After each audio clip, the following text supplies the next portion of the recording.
Agenda Pakistan के साथ आमिर ज़िया हाजिर है। नाज़रीन, कोरोना वायरस पर बुलाए गए कौमी असम्बली और सेनेट के इजलास पर लातादाद निगाहें बड़ी उम्मीद के साथ लगी हुई थी।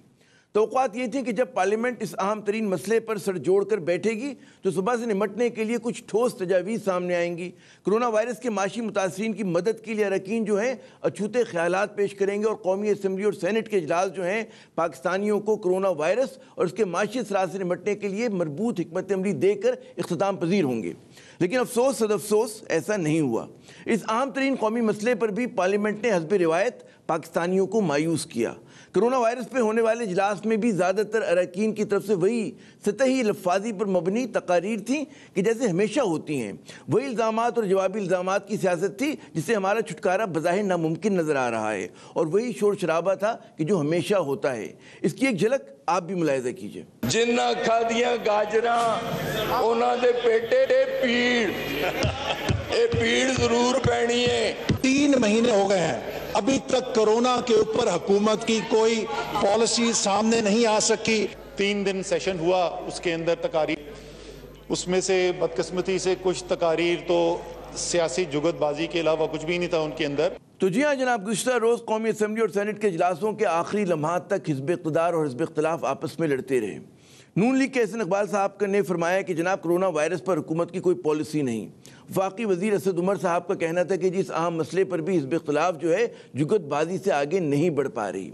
और भी कितने इल्ज़ामात हुकूमत और हिज़्ब इख्तिलाफ ने एक दूसरे पर लगा डाले, यानी कि सवाए काम की बात के हर बात हुई। इसी तरह के इजलासों पर कौम के लाखों नहीं करोड़ों रुपए जो हैं वो सर्फ होते हैं।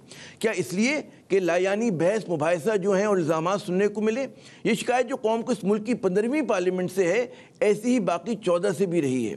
क्या वजह है कि अरकान पार्लियामान जो हैं वो कौम की तौक़ुआत पर पूरा उतरने में नाकाम रहते हैं? अवाम की नुमाइंदगी का दावा तो ज़रूर होता है, लेकिन क्या कानून साजी और एग्जीक्यूटिव पर नज़र रखने की जिम्मेदारी भी अदा होती है या नहीं?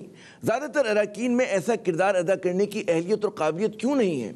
क्या इसकी वजह यह है कि इनमें से ज़्यादातर के इंतखाब जो है मेरिट पर नहीं बल्कि दौलत की ताकत पर होता है? चाहे कोरोना वायरस हो, चाहे मसला कश्मीर, चाहे अवाम दोस्त कानून साजी का सवाल हो, पार्लियामेंट अवामी तौक़ुआत पर अक्सर पूरा क्यों नहीं उतरती? आज इसी अहम मौजू पर बात करेंगे।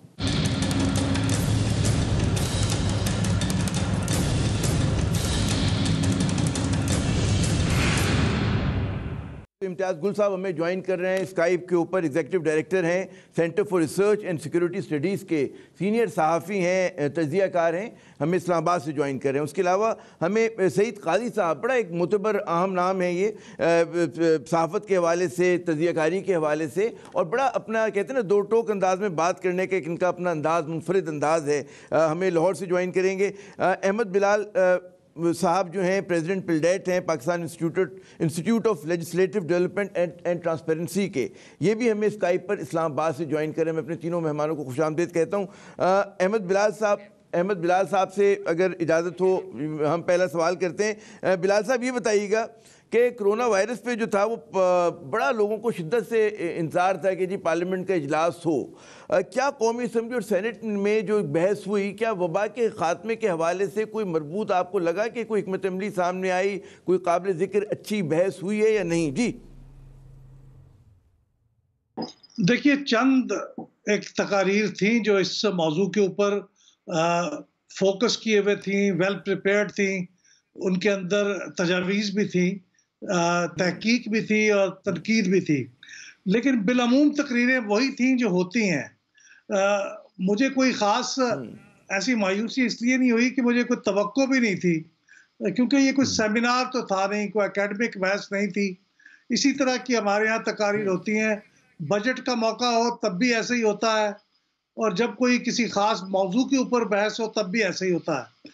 तो हमें जो कि इस असम्बली की कारकर्दगी के बारे में एक अमूमी तौर पे अंदाज़ा है कि यहाँ पे इसी तरह से एक बिलअमूम जो बाहर की सियासत होती है उसका एक अक्स होता है असम्बली के अंदर भी। बाहर चूँकि कश्मकश जारी है, एक दूसरे को ज़ेर दिखाने की और नीचे दिखाने की कोशिश हो रही है, तो वही चीज़ आपको असम्बली में भी नज़र आई।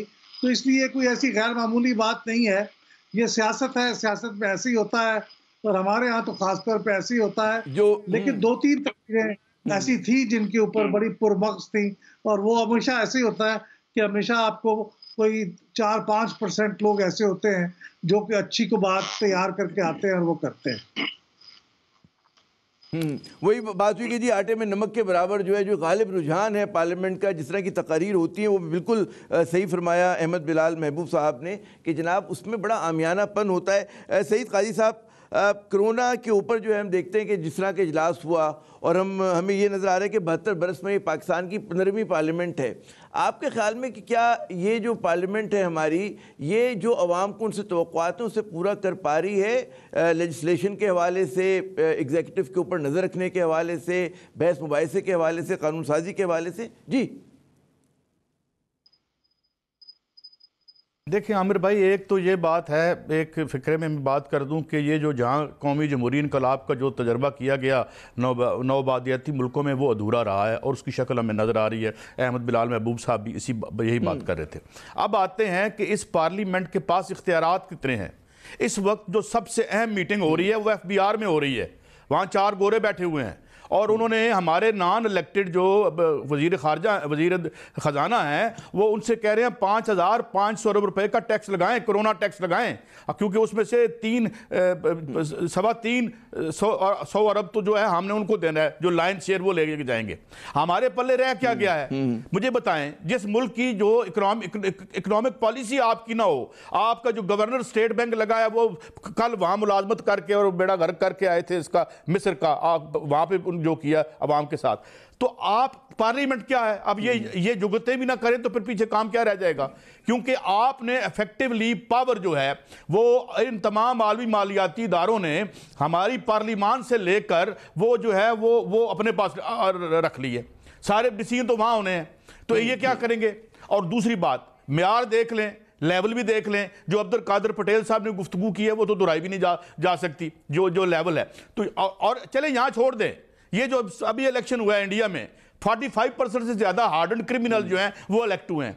और ये और मैं एक और स्टडी आई जो कि अमेरिका एक इंडियन नजाद स्कॉलर ने अमेरिका में की कि ज्यादा लाइकलीहुड होता है यहां जो कान टूटे हैं उनके इलेक्ट होने का, क्योंकि स्टेट का फंक्शन और सर्विसेज की डिलीवरी नहीं होती। डिलीवरी के लिए हमें कोई एक कान टूटा चाहिए होता है कि उसके पास जाके थाने में वो हमारी जो है FIR दर्ज कराएगा, हमारा हमें ले देगा, कोई कनेक्शन ले देगा, क्योंकि इंसान को और तो कुछ मिलना नहीं है यहाँ पे। तो दैट्स वाई, क्योंकि ये तबका जो ऊपर आ गया है, हुक्मरान बन गया है, वो इसलिए है क्योंकि जो पब्लिक सर्विस डिलीवरी है वो खत्म हो गई है, और जो आपकी जो पब्लिक पॉलिसी है वो 1% ने कैप्चर की हुई है। और अभी मुझे बताएं, इनको हाथ कोई नहीं लगा सकता, किधर जाए पार्लियामेंट? निकालें ये जरा IPPs वाली रिपोर्ट निकालें, ये वो पता चलता है एक बंदे के जेब में 56 जो है वो MPs लेके, फिर वो खुद कहते हैं। जहांगीर तरीन साहब एक प्रोग्राम में टेसिटली उन्होंने माना कि जी 50-60 MNAs तो मेरे कहने पे इधर उधर हो जाएंगे, तो फिर कहाँ की डेमोक्रेसी रहेगी? एग्जीक्यूटिव जो के हाथ पांव बंधे हुए हैं उन्होंने सारी रिपोर्टें पीछे कर दी हैं, यहाँ आके ये अपना स्कोर सेटल करते हैं। और इनका मामला क्या है कि इनका मसला केस खत्म कराना है, केस खत्म हो जाएं, जमानतें हो जाएं, इक्तदार में फिर से आ जाएं। तो it's a very sorry state of affairs जो हमें नजर आ रही है, क्योंकि हमें बड़ी उम्मीदें थी कि ये पार्लियामान हमारे हकूक के लिए कुछ करेगी, मगर ये तो चंद कार्टल्स हैं जो छाई हुई है। इम्तियाज गुल साहब, आपने गुफ्तगू सुनी अहमद बिलाल साहब की भी और सईद काजी साहब की भी। आपकी क्या राय कि जो पार्लियामेंट है, जिस तरह के हमें उनसे किरदार की तवक्को है, वो क्यों अदा नहीं कर पा रहे? मसला जो है, एक तो बाज़ लोग कहते हैं जी ऑब्जेक्टिव मुश्किलात हैं कि जिसकी वजह से नहीं कर पा रहे। बहुत सारे लोग ये भी कहते हैं कि जी मसला अहलियत और काबिलियत का भी है कि उस लेवल के, उस मेयार के हमारे पास जो है पार्लियामेंटेरियंस जो हैं वो नहीं है, ना कौमी असम्बली में ना सेनेट में। जी देखिए, मेरा ख्याल है अहमद साहब ने और काजी साहब ने काफ़ी अहाता कर लिया है कि इस वक्त पाकिस्तान की पार्लिमानी मसाइल क्या हैं। अब जो आपने, चूंकि हम ताज़ा तरीन अगर इजलास पे बात कर लें, तो इसका तो बुनियादी मकसद ये था कि कोई मुश्तरका राय अमली, कोई मुश्तरका हिकमत अमली तैयार की जाए चारों सूबों बल्कि 5 सूबों में कोरोना की वबा से निमटने के लिए।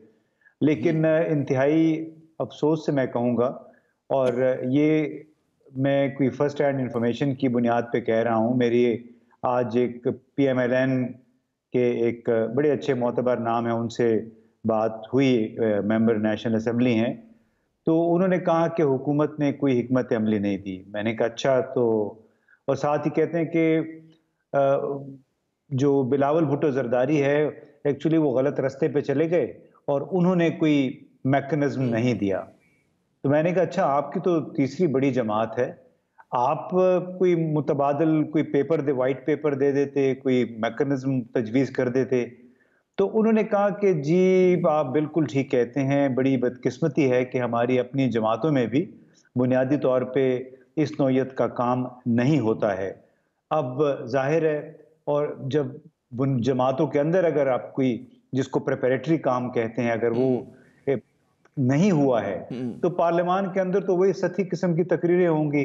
जैसे आपने अहमद साहब ने अच्छा वो जिक्र किया, बजट के मौके पे जब तकारीर होती हैं, तमाम अरकान के डेस्कों पे वो बजट तकारीर के पलंदे जो दस्तावेजात होती है पड़ी होती हैं।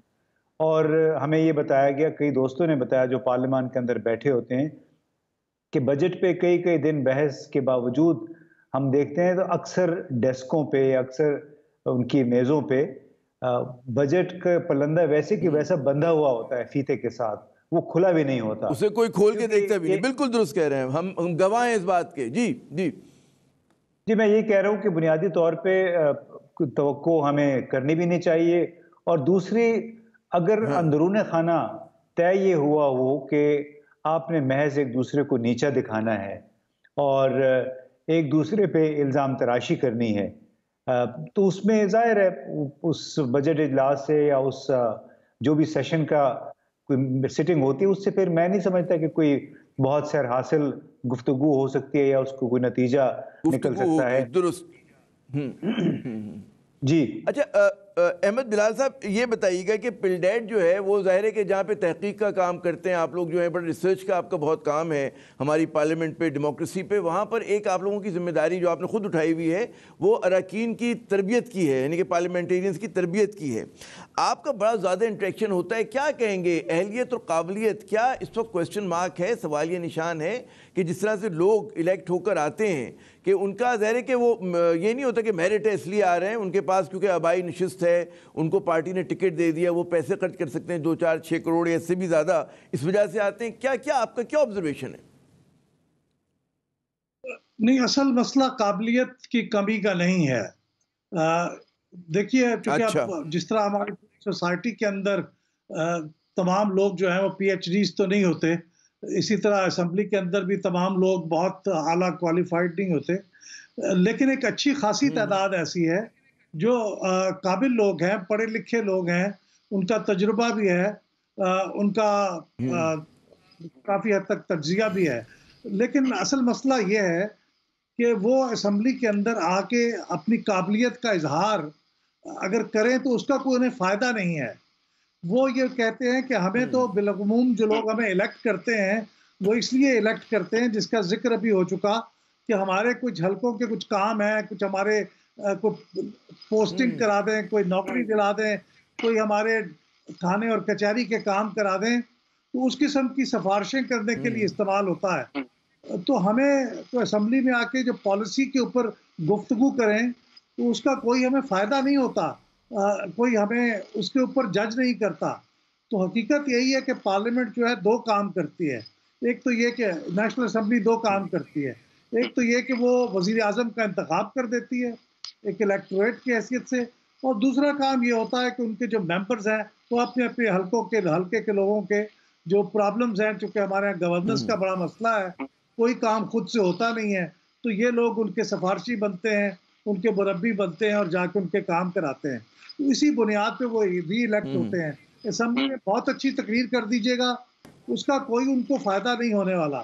तो इसलिए लोग बुलमूम जो काबिल लोग भी होते हैं, तो पढ़े लिखे लोग मैं इसको ये समझूं, मैं इसको ये समझूं, मैं तो खता कलामी कर रहा हूँ कि सईद काजी साहब के पास जाने से पहले बिलाल साहब ये समझाइए मुझे कि ये क्या हमारे फिर सिस्टम का फ्लॉ है कि जो जिस तरह की जमहूरियत या जिस तरह का मतलब है हमने अपने लिए खड़े किए इदारे, उनका मसला, जैसे इम्तियाज़ गुल साहब कह रहे थे कि पॉलिटिकल पार्टीज़ जो हैं, सियासी जमातें हैं, कोई तहकीक का वो जो प्रिपरेटरी वर्क होता है वो करती ही नहीं है। जब ये नहीं करती तो फिर ज़ाहिर है कि मतलब है कारकर्दगी बुरी होगी, हमारा जो जमहूरियत का तजर्बा है वो बड़ा नाक़िस होगा, पहले ही उसमें इतना ज़्यादा वो मतलब मसाइल हैं, वो मज़ीद मसाइल का शिकार होगा। जी जी, ये एक हमारा सिस्टमिक इशू है, लेकिन इसको जिस चीज़ ने मज़ीद ख़राब कर दिया है, वो ये है कि हमारे यहाँ लोकल गवर्नमेंट्स नहीं है। एक मौसर यानी इफेक्टिव लोकल गवर्नमेंट्स नहीं है। इस वक्त तो खैर हमारे 3 सूबे में हुकूमत है ही नहीं मकामी, उनकी मियाद खत्म हो गई, वो खत्म हो गई। एक सूबे में है लेकिन वो भी ना होने जैसी है। तो बहुत से ऐसे काम जो जिम्मेदारी लोकल गवर्नमेंट्स की होती है अपने लोकल प्रॉब्लम्स को हल करने के लिए, वो भी सारी अब ये हमारे नेशनल असेंबली और प्रोविंशियल असेंबली के मेंबर्स उठाते हैं, और खुशी से उठाते हैं क्योंकि उस पर चौधराहट भी होती है। खुशी से तो ये उठाते जब तक हैं। हाँ, दुरुस्त सिस्टम दुरुस्त। जब तक आप ठीक नहीं करेंगे, यानी एक तो गवर्नेंस ठीक नहीं है हाँ। और एक लोकल गवर्नमेंट नहीं है, ये दोनों चीजें दो आदशाह हैं। इसकी बुनियाद पे अब कौमी असेंबली और सूबाई असेंबली के मेंबर वो काम कर रहे हैं जो उनका काम है नहीं, लेकिन उसी बुनियाद पे चूंकि वो जज होते हैं इसलिए वो ये कर रहे हैं।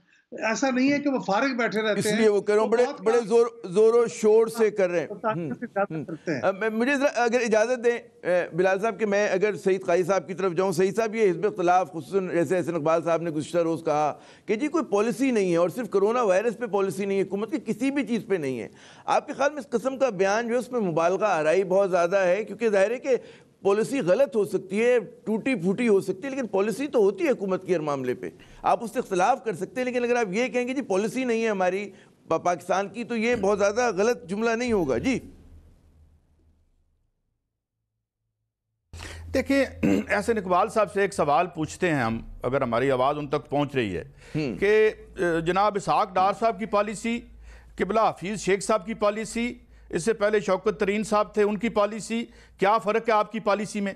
बुनियादी चीज़ के लोगों को वजीर आके कहते हैं, अभी मेरे भाई अहमद बिलाल साहब कह रहे थे, लोगों के तो यही काम है भाई, आप विदहोल्डिंग टैक्स लगा के रियासत चलाने के 80% पैसे आवाम से लेते हैं। नौकरियां मांगने जाएं तो वफाकी वजीर कहते हैं ये तो हमारा काम ही नहीं है, खुद हमसे नौकरी ले रखी है, उनके बच्चों की पढ़ाई, उनकी हर चीज़ जो है वो टेक केयर हम रियासत करती है और रियासत को हम टैक्स देते हैं। एक ही इकोनॉमिक मॉडल है उनका, न्यू लिबरल जो कंसेंसस जो है, जिसके टुकड़े टुकड़े पूरी दुनिया में बिखरे पड़े हैं। कोई बंदा कौन सी पॉलिसी पे बात करे? कोई आके बात करता है, सारे का सारा तो कैप्चर हो गया, पॉलिटिकल पार्टियां खानदानों के कब्जे में चली गई, और जो मुल्क की जो मैशत है वो IMF और वर्ल्ड बैंक के कब्जे में चली गई। वो 4 बंदे आके बैठे होते हैं, ये आगे आगे भाग रहे होते हैं, उनके सुना है वो 4 आए हुए हैं, कह रहे हैं नया टैक्स लगाओ।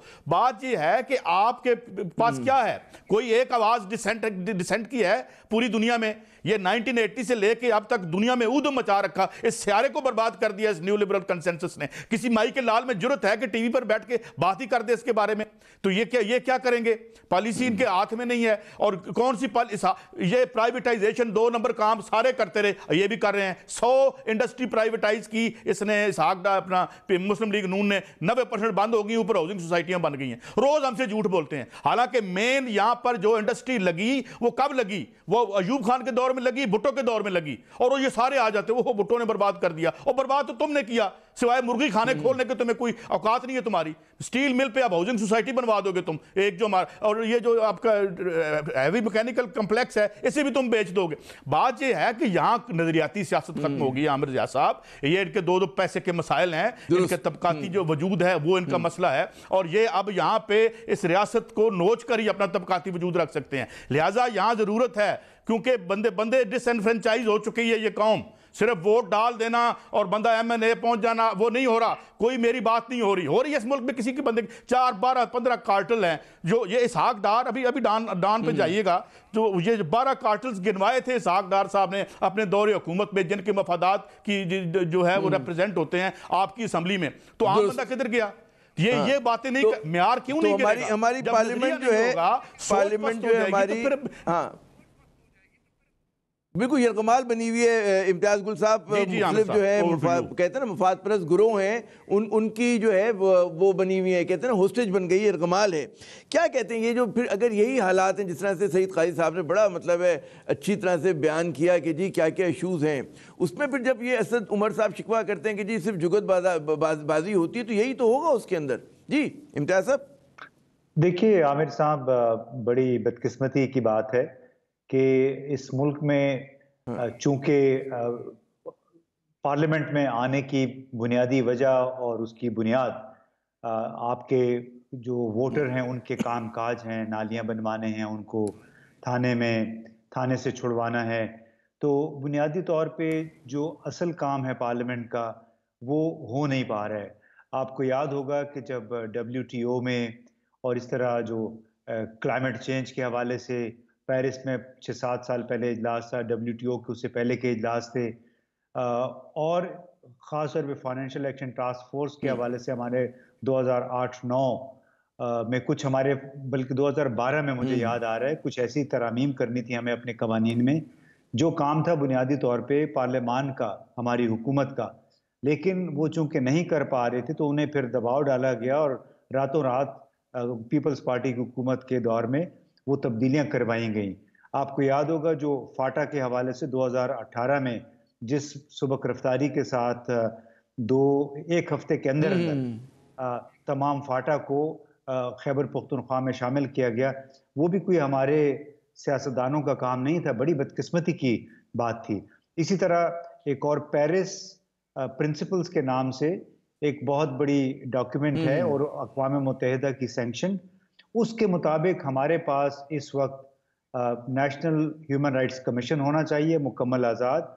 उसी के मुताबिक हमारे पास एक माइनॉरिटीज़ यानी अक़लियतों के तहफ़्फ़ुज़ का एक कमीशन होना चाहिए।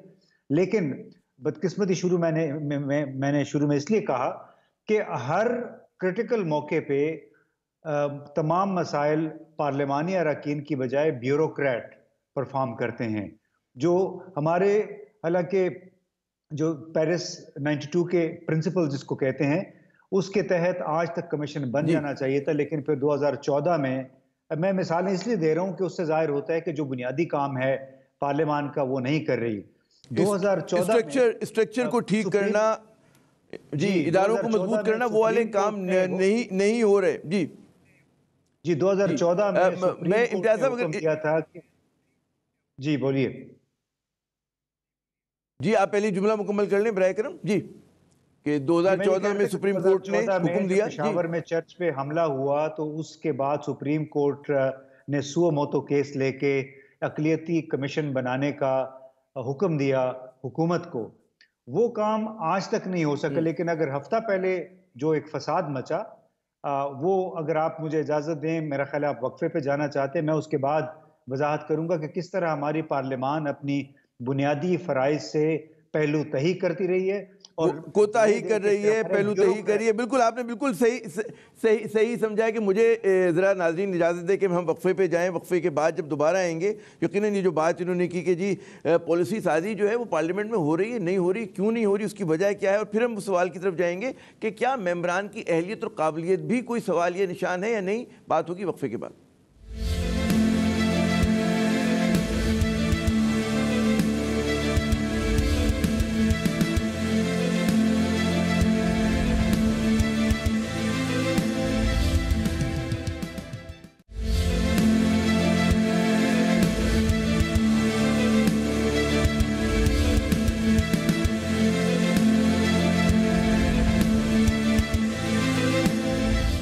प्रोग्राम में नाजरीन एक मरतबा फिर खुश आमदेद। कोरोना वायरस पर भी जो है हम देखते हैं कि पार्लियामान जो है कोई कहते हैं मुश्तरका हिकमत अमली नहीं दे सकी, कोई ठोस तजावीज़ तक सामने नहीं आई।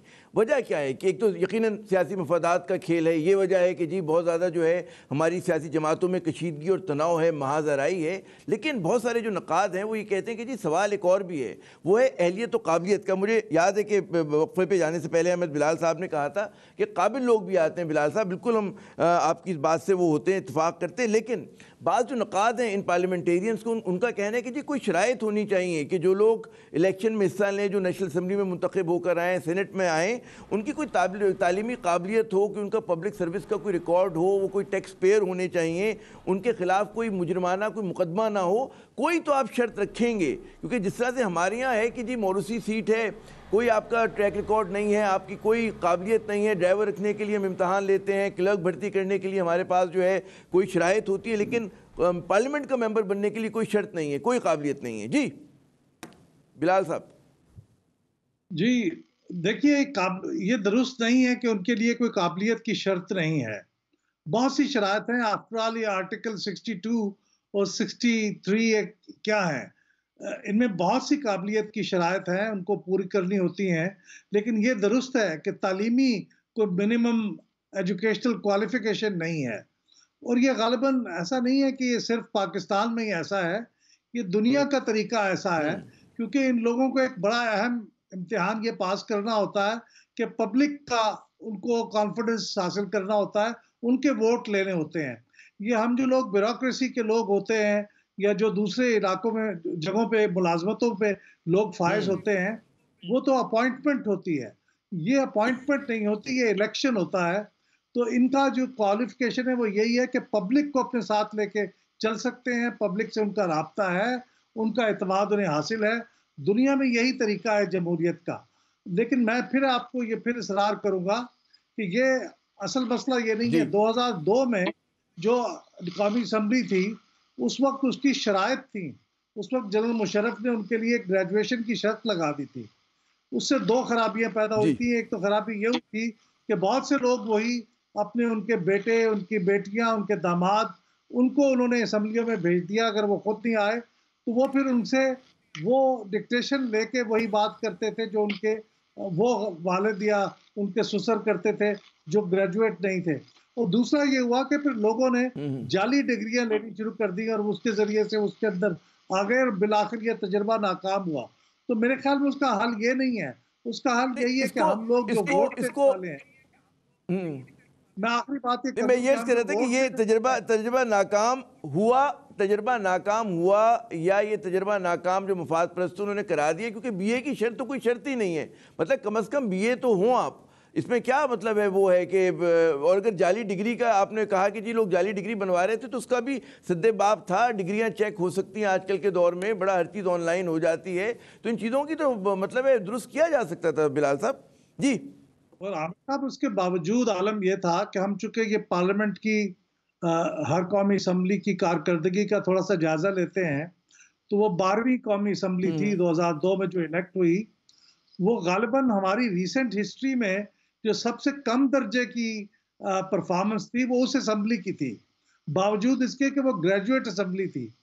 तो मैं ये अर्ज कर रहा था कि ये काबिलियत का फुकदान नहीं है, ये मसला ये है कि हम जो वोटर हैं। अच्छा मैं आपका पॉइंट नोटेड के मसला काबिलियत नहीं है। इम्तियाज गुल साहब आपकी क्या टेक है कि मसला काबिलियत नहीं है, कोई शरायत, बाज़ लोग बड़े उससे कहते हैं जी कोई शरायत होनी चाहिए। बेशक आपको मजदूरों किसानों की अलग नशिस्तें रख दें कि वो लोग जो है अपने उस क्लास की वजह से जो है अगर उनके पास डिग्री ना भी हो, लेकिन जनरल नशिस्तों पर कोई तो क्राइटेरिया रखेंगे जी। इम्तियाज साहब जी, थोड़ा बहुत कोई मायार तो बिलाशुबा होना चाहिए, लेकिन ये जो बीए और एमए की डिग्री वाला मामला है, मेरा ख्याल है ये थोड़ा सा मुतनाज़े है, कम से कम पाकिस्तान और जनूबी एशिया के कॉन्टेक्स्ट में, क्योंकि जो बैसियत मजमूई मैं समझता हूँ हमारे मुआशरे में ये कोई इल्म की कोई बहुत ज़्यादा कदर नहीं की जाती है, इसलिए कि हमारे सरों पे अगर ये जो शरीफ बरादरान, गिलानी, जरदारीज, इस किस्म के लोग सवार हैं जिनकी अपनी काबिलियत या तालीमी काबिलियत, क्वालिफिकेशन भी बड़ी मतलब मुश्तबे है। अभी ठीक है बिलावल भुट्टो साहब पढ़े लिखे हैं, लेकिन अब आप उनकी अगर बातें सुन लें तो मैं समझूं कि कोई जरूरी नहीं है कि उसके लिए बीए एमए होना चाहिए। असल मसला है, बल्कि आपको याद होगा कि जब बीए की शर्त लगाई गई थी तो बहुत अच्छे तजुर्बाकार और बहुत अच्छी अंग्रेजी बोलने वाले, ऑक्सफोर्ड से अच्छे ज्यादा मज़ामीन लिखने वाले उसमें फ़खर इमाम साहब थे, सैयदा आबिदा हुसैन साहबा थी, वो सब हुसैन साहबा थी, हाँ ये बाहर गए थे जी, गौहर अयूब साहब भी उसमें से आउट हो गए थे, हालांकि सब बड़े अच्छे जाने पहचाने वेटरन्स थे। तो उसकी वजह से उस पार्लियामेंट के अंदर जो नए लोग आए वो तजर्बा उनके पास नहीं था। जबकि अगर आप देखें फ्रांस या जर्मनी जैसे जो पढ़े लिखे मुआशरे हैं, वहाँ पे आप यकीन करें कि पार्लियामेंट तो दूर की बात है और वजारतें खुद जब ट्रेड यूनियंस के भी जो सरबराह होते हैं, जो सेक्रेटरी जनरल, प्रेसिडेंट, वो भी बाकायदा ट्रेड यूनियन के डॉक्टर होते हैं, यानी पीएचडी उन्होंने की होती है या मास्टर्स किया होता है, तब वो कलेक्टिव बार्गेनिंग एजेंट बनते हैं, तब वो होते हैं। अच्छा बात सिर्फ यहाँ पे इम्तियाज साहब मैं जरा खता कलामी करूंगा कि सही साहब बात सिर्फ ये नहीं हो रही कि लोगों की तालीमी काबिलियत, बात ये होती है कि जी कोई शराइत इस तरह की हो कि भाई आपका पब्लिक सर्विस का कोई रिकॉर्ड होना चाहिए। ये नहीं कि आप क्योंकि ख़ानदान में पैदा हो गए तो आपका हक़ है कि आप उस आबाई नशिस्त पे इलेक्शन लड़ेंगे। आप टैक्स पेयर होना आपका बहुत ज़रूरी है, होना चाहिए, उसके बगैर आप पार्लियामेंट में कैसे जाएँ। आपके ऊपर कोई कहते हैं क्रिमिनल केस नहीं हो कभी, या कम से कम आपके पास इस तरह के इल्ज़ाम ना हो, तो कोई तो वो कहते हैं शराइत होनी चाहिए कि जब हम अपने लॉ मेकर्स को चुनने के लिए भेजें तो उनकी कोई शराइत तो हो। आपके ख्याल में क्या निज़ाम में टेढ़ापन है, किस किस्म की इस्लाहात की ज़रूरत है, और ये जो तबका है क्या ऐसी इस्लाहात करेगा कि जिनसे इनकी मफाद पे ज़र पड़े? जी सईद काजी साहब। देखिए, मुझे एक मजमून याद आ गया, इत्तफाक से अहमद बिलाल महबूब साहब बैठे हुए हैं। ये खामोशी से इसहाक डार साहब ने वो तमाम शराइत जिसमें यह था कि कोई डिफ़ाल्टर तो नहीं है, इससे पिछले इलेक्शन में तो डाटा ही नहीं भेजा गया, यानी डाटा नहीं, इससे जो मुस्लिम लीग नून से पहले का इलेक्शन था उसमें डाटा यानी वो डाटा भेजना होता है आपने स्टेट बैंक को, वो बताता है कोई डिफ़ाल्टर है या। इसके बाद इन्होंने अब ये कादियानी वाली शर्त पे बहुत शोर मचा था और उसकी भी तरमीम बाद में आई और उन्होंने वापस ली। उसके साए तले एक नई वारदात की थी उन्होंने वो भी शिक निकाल दी जिसके तहत हम छलनी में से गुजार सकते थे MNA या MPA बनने वाले को कि क्या इनके किसी अजीज़ ने कर्जा लेकर डिफ़ॉल्ट तो नहीं किया, या कोई बिल इनका रहता हो, या इनके खिलाफ कोई केस है। वो खामोशी से इसहाक डार साहब ने वो बाहर निकाल दी, और वो सारा चूंकि उस वक्त कादियानी इशू पे सारा ध्यान था, किसी को पता ही नहीं चला, और आराम से नीचे। और ये बल्कि मैं इनको अप्रिशिएट करूंगा अहमद बिलाल साहब को कि इन्होंने ख़ास तौर पर मजमून लिख के ये कहा कि जनाब ये आपने क्या वारदात की है। तो ये मसला है। और दूसरी बात यह है कि देखें, बात यह है कि आप क्या पाकिस्तान के ज़राए पैदावार और उसकी तकदीर के फैसले पार्लियामान की छत के नीचे होते हैं? जब तक आप अपनी मईशत को बाजियाब नहीं करवाते, जो मकामी जो लूट मार है उससे भी, और जो आलमी लूट मार है उससे भी। और ये सियासी तहरीकों का काम होता है, और सियासी तहरीकें जरा देख लें, 3-4 पार्टियों पे नजर मार के देख लें, आपको बात सारी समझ आ जाएगी। बात यह है कि डिस्कनेक्ट हो गया है बड़ा खौफनाक हमारे पॉलिटिकल सिस्टम का, इस मुल्क के अवाम और उसकी इकोनॉमिक रियलिटी जो है। आप मुझे बताएं, वो जो पानी मांगता है, वो जो नलका मांगता है नीचे, वो क्या करे, किससे मांगे? MNA से मांगेगा, वो जो उसके घर वोट लेने आता है। वो अगर उसे इंसाफ नहीं मिल रहा या कोई ज्यादती कर रहा है, वो उसके दरबार। तो जब आप पब्लिक सर्विस डिलीवरी कोई नहीं है आपके सेक्रेटेरिएट के बाहर लोग ऐसे खड़े होते हैं, गोरों के दौर की याद ताज़ा हो जाती है, जिस तरह जो सब्जेक्ट्स हैं, आवाम रियाया बार धक्के खा रही होती है सरकारी दफ्तरों के बाहर। तो ये है बड़ा आवे का आवा बिगड़ा हुआ है, एक बड़ा बदलाव चाहिए। और मुझे लगता है दुनिया में भी इसके बारे में अभी देखिए, येलो वेस्ट मूवमेंट फ्रांस में थी, यानी आप ये देखें कि ये मुझे लगता है कि पोस्ट कोरोना जब आपकी सोशल इंटीग्रेशन दोबारा शुरू होगी तो वहां भी आंखें खुल गई हैं। वहां पे आपका कल उसका लेबर सेक्रेटरी का मैं आर्टिकल पढ़ रहा था कि अमेरिका में वो लिखता है, जो खुद हुक्मरान तबके का यानी मेंबर है, कि 90% डेथ जो है बचाई जा सकती थी। ये 2 नंबर जो आपने ये हेल्थ फॉर प्रॉफिट का सिस्टम बनाया हुआ है, ये बहुत सारे सवाल खुल के सामने आ गए हैं, ये खुलेंगे। और मुझे लगता है कि ये जो जकड़बंद है ना, ये जमहूरियत का जो हम फेस कर रहे थे यहाँ पे, जमहूरियत के हम खिलाफ नहीं है ना, हमें मार्शल लॉ चाहिए, हम फिर उनसे लड़ेंगे, लेकिन जमहूरियत के नाम पे जो माशी डिक्टेटरशिप है वो खत्म करो। आपके इलेक्ट होने की क्या एलिजिबिलिटी है? आप जागीरदार हो, आपके पास माल हो, और आपके पास 10-15 करोड़ हो, आप पार्टी को जो है वो फंड दे सके, और क्या आपकी कौन सी और क्या? मैं वही कह रहा हूँ कि जमहूरियत की शर्त क्या क्वालिफिकेशन है? जी, दोस्त होना चाहिए, अवाम दोस्त होना चाहिए। अगर जमहूरियत अवाम दोस्त नहीं है तो काम नहीं चलेगा। अहमद बिलाल साहब के पॉलिसी साजी में, जैसे भी सईद काजी साहब कह रहे थे कि जी कोई पार्लियामेंट का किरदार है या नहीं है, अगर नहीं है तो क्यों नहीं है, क्या तज़िया है आपका?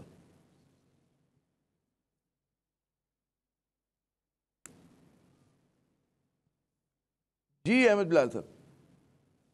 पॉलिसी बल्कि पॉलिसी साजी है वो तो एग्जीक्यूटिव।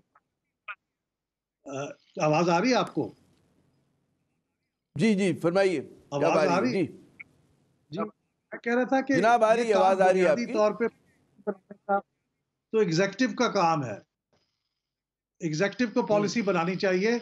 अलबत्ता इस पॉलिसी साजी के लिए जो तजावीज़ हैं वो पार्लियामेंट से ली जाती हैं, और फिर पार्लियामेंट उन पर निगरानी करती है, ओवरसाइट करती है कि पॉलिसी ठीक से इम्प्लीमेंट हो रही है नहीं हो रही। तो पॉलिसी ना तो साजी ठीक से हो रही है। सईद काजी साहब ठीक कह रहे हैं कि वो पॉलिसियां तो बाहर से बन के आती हैं, लेकिन उस पर जो ओवरसाइट का काम है वो भी हमारी असेंबली और पार्लियामेंट उसकी कमेटियां ठीक से नहीं कर रही हैं। उनके इजलास नहीं होते, उनके अंदर वो तहकीक से गुफ्तगू। अब देखिए ना, सबसे बड़ा हमारा पॉलिसी डॉक्यूमेंट तो बजट है। अब बजट जो है वो 2 हफ्ते से भी कम में उसके ऊपर गैर मुतल्लका तकरीरें करके, इररेलेवेंट तकरीरें करके और बगैर एक रस्मी कार्रवाई के तौर पे उसके ऊपर आवाज लगा के आयज और वो पास हो जाता है। कोई उस बजट को नहीं पढ़ता, पहले ये जिक्र हो चुका है। तो हमारी पॉलिसी के ऊपर निगरानी करने का काम जो इस असेंबली का है, जिसपे हम ये खर्च करते हैं और ये कमेटियां बनती हैं और उस कमेटियों को वसाइल भी दिए जाते हैं, वो ये काम नहीं कर रही। ये बहुत अफसोसनाक है कि सारा काम उनका पब्लिक के जो थाने कचहरी के काम है उन्हीं पे खर्च हो जाता है। तो लोगों को ये तवक्को करनी चाहिए और वोट देते हुए ख्याल करना चाहिए कि किस पार्टी ने, किस शख्स ने ये काम किया है। हम पॉलिसी को थोड़ी वोट देते हैं, हम तो इसी को वोट देते हैं किसने मेरा काम कराया, किसने मेरा काम नहीं कराया। जब तक हम इस पे गली किसने ठीक करा दी, थाने से किसने छुड़ा दिया। अच्छा जी इम्तियाज गुल साहब, क्या वजह है कि पॉलिसी साथी जैसे बिलाल साहब ने नुक्ता उठाया और अहम है कि जी ओवरसाइट भी नहीं कर पाते, निगरानी भी नहीं कर पाते, सही मशवरा भी नहीं दे पाते। तो क्या एक तो जैसे ये उसका वो है कि जी बहुत ज़्यादा मसरूफ़ रहते हैं कि लोगों को थाना कचहरी से छुड़ाएं, छोटे छोटे जो क्रिमिनल केसेस हैं उन तक से छुड़ाने के ऊपर जो है वोटर उनके घर पर आके खड़ा हो जाता है। क्या सिर्फ यही वजह है या कोई और भी वजह आपकी नज़र में है? जी देखिए, इसमें एक वजह तो ये हो सकती है, लेकिन तमाम वजूहात बिल्कुल नहीं हैं। उसमें होता ऐसे है कि जब दरबान जो गार्ड है वो भी अगर चोरों के साथ मिल जाए तो उसमें फिर जो घर के मकीन हैं वो बिल्कुल बर्बाद होकर रह जाते हैं। तो इस सूरत हाल में मैं ये कहूँगा कि अगर हमारे असेंबली के मेंबरान गार्ड की हैसियत है, उनकी निगहबान की हैसियत है, तो ब्यूरोक्रेसी इस मुल्क के अंदर फिर वो चोर है। कि बेशुमार ऐसी मिसालें हैं कि चूंकि ज्यादा पढ़े लिखे नहीं हैं हमारे अरकान पार्लियामेंट, जो पढ़े लिखे हैं वो फिर उस हिसाब से मेहनत नहीं करते, दस्तावेजात का मुतालिया नहीं करते, और अगर करते भी हैं तो फिर वो कुछ पार्टी क़यादत की शराइत में कुछ बंधे होते हैं, कुछ मजबूरियां होती हैं, उनकी पाँव में कुछ बेड़ियां होती हैं, जिसकी वजह से वो खुल के वो बात नहीं कर सकते जो उन्हें करनी चाहिए। तो इसका नतीजा ये निकलता है कि जब सियासी क़यादत खुद अगर काम नहीं किया हुआ है, वो ब्यूरोक्रेट के पास चले जाते हैं और ब्यूरोक्रेट फिर वही अपना एक लगीबंदी सोच के साथ उनको मिसगाइड करता रहता है। जैसे अभी एफबीआर की भी बात हुई है, लकीर का फकीर होता है। अच्छा, आम नुक्ता हाल के बावजूद मैं मेरे एक आम नुक्ता उठाया कि अभी तक तमाम जो इकोनॉमिक हमारी बदहाली शुरू हुई है कोरोना के साथ, और उसमें सबको पता है कि आईएमएफ ने अपने कर्जों को थोड़ा सा मुलतवी कर दिया है, जो डेट सर्विसिंग है, और ये भी पता है कि 5,000 अरब का जो हमने टारगेट हमारे लिए रखा था आईएमएफ ने, वो अब किसी सूरत पूरा नहीं होगा। लेकिन उसके बावजूद एफबीआर के जो चहेते अफसरान हैं उन्होंने फिर वही तजवीज़ पेश की है कि हमें 5,000-5,500 अरब के टैक्सेस दिखाने हैं आईएमएफ को। अब इनसे कोई पूछे, हमारी क़यादत से भी, कि आया आप लोगों में कोई कॉमन सेंस है कि नहीं, ये 5,000-5,500 अरब के टैक्सेस कहाँ से इकट्ठे होंगे आइंदा 3-4 महीने में? वो इम्तियाज़ साहब, मेरे प्रोग्राम में ही अभी गुज़िश्ता हफ्ते जो है मुशीरे कहते हैं ख़जाना आए थे डॉक्टर फीस शेख साहब, उनसे मैंने यही सवाल किया, तो उसमें उन्होंने कहा कि जी वो टारगेट रिवाइज़ हो गया। मतलब एक तो कि 4,000 भी इस बार नहीं हो रहे, तवक्को ये कि 3,900 अरब के करीब जो हैं जमा होंगे, एक तो ये बात, और दूसरा ये था कि जी आईएमएफ अगले साल के लिए जो 5,400 अरब का टारगेट दे रहा है, तो उन्होंने कहा ये तो अभी उनकी तजवीज़ है, इस पर ज़ाहिर है कि जो इकॉनमी कॉन्ट्रैक्ट हो रही हो, वो इकॉनमी जो सुकड़ रही है उसमें इस तरह की कहते हैं हैवी टैक्सेशन पॉसिबल नहीं है। तो मेरे ख्याल में हमारी हुकूमत के लोगों को भी इदराक है कि जी बहुत ज़्यादा आप नहीं निचोड़ सकते। मैं आपकी बात काटूंगा, आपने गुज़िश्ता हफ्ते बात की थी, मैं तो कल की बात कर रहा हूँ, जहाँ पे कुछ एफबीआर के बड़े सूरमा किस्म के अफसरान हैं, उन्होंने कहा कि जब हम 4,000 रुपए के टारगेट पूरे कर लेंगे, और यही लोग हैं जो कि हर हुकूमत को ले डूबते। चलें इससे अच्छी और क्या बात होगी। जब मुझे अगर इजाज़त दें सईद काजी साहब, वो कोरोना वायरस की बात हो रही थी, तो जो कोरोना वायरस पे इजलास हुआ ना, उसमें वज़ीर आज़म साहब तशरीफ़ लाए, ना कायदे हिज़्ब इख्तिलाफ तशरीफ़ लाए, क्या इनका जो है कौमी असम्बली में आना ज़रूरत नहीं होती? मर्जी है कि आए ना आए। जी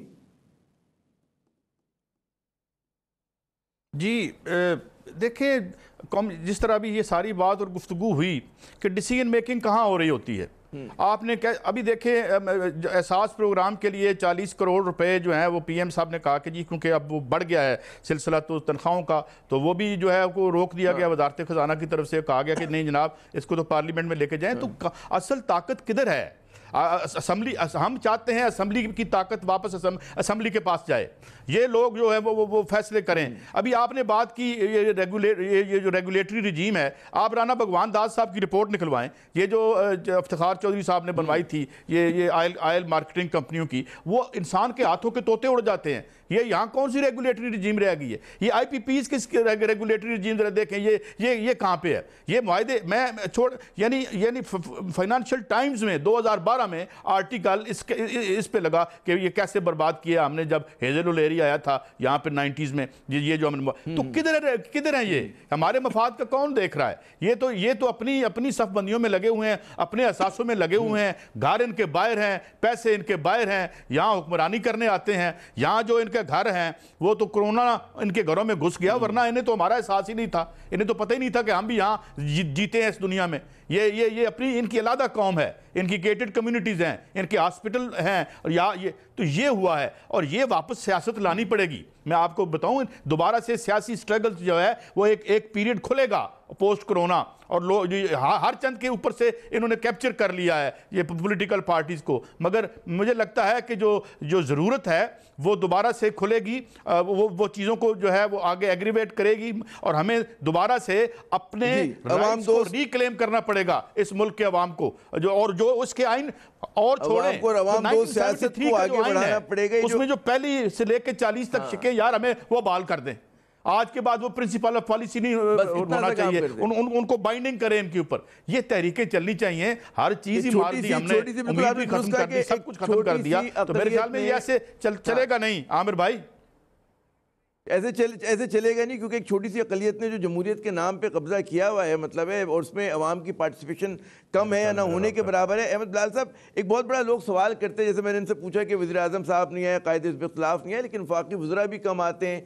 हम देखते हैं अटेंडेंस के मामले में जब हाज़िरी की बात आती है तो सेनेट में, पार्लियामेंट में अमूमन जो होता है कि वो कोरम पूरा करना मुश्किल हो जाता है। आप लोगों ने बड़ी इस पर तहकीक की कि जी कितने लोग आते हैं, क्या आपके कुछ हमें बताएंगे, शेयर करेंगे कि क्या रिकॉर्ड है हमारे पार्लियामेंटेरियंस का, कितना संजीदगी से लेते हैं ये इन इदारों को?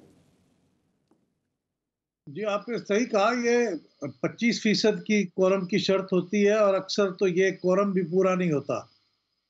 अगर हाजिरी आप देखें तो उनकी कोई 70-80% तो दर्ज होती है किताबों में, लेकिन वो जब कभी कोरम का मसला पॉइंट आउट किया जाए तो वो अमूमन कम निकलता है और कोरम टूट जाता है। इस सेशन में ख़ास तौर पे ये इत्माम किया गया था, सबको बाइंडिंग कर दी गई थी कि कोई कोरम पॉइंट आउट नहीं करेगा, क्योंकि हर एक को एक ख्याल था कि लोग इतने पूरे नहीं होंगे। वो इस वजह से नहीं होता कि हमारे यहाँ जो टॉप लेवल पे वज़ीर आज़म होते हैं या कायदे इख्तिलाफ होते हैं, ख़ास तौर पे वज़राए आज़म, वो असम्बली को और उसके इजलास को वो वक़्त नहीं देते, क्योंकि वो ख़ुद असम्बली में नहीं आते, जैसे इस सेशन में नहीं आए, उसकी वजह से फिर वज़रा भी नहीं आते, और वज़रा ना आए तो फिर असम्बली के आम मेंबर भी नहीं आते। चूँकि ये पार्लियामेंट का, मैंने आपको अर्ज़ किया कि ये बुनियादी तौर पर 2 बड़े मकसद हैं वो पूरे कर लेते हैं कि बस इसके ऊपर ये इनका रबर स्टैम्प करा लिया जाए, एक रस्मी कार्रवाई पूरी कर ली जाए, बजट पास हो जाए और कानून पास हो जाए।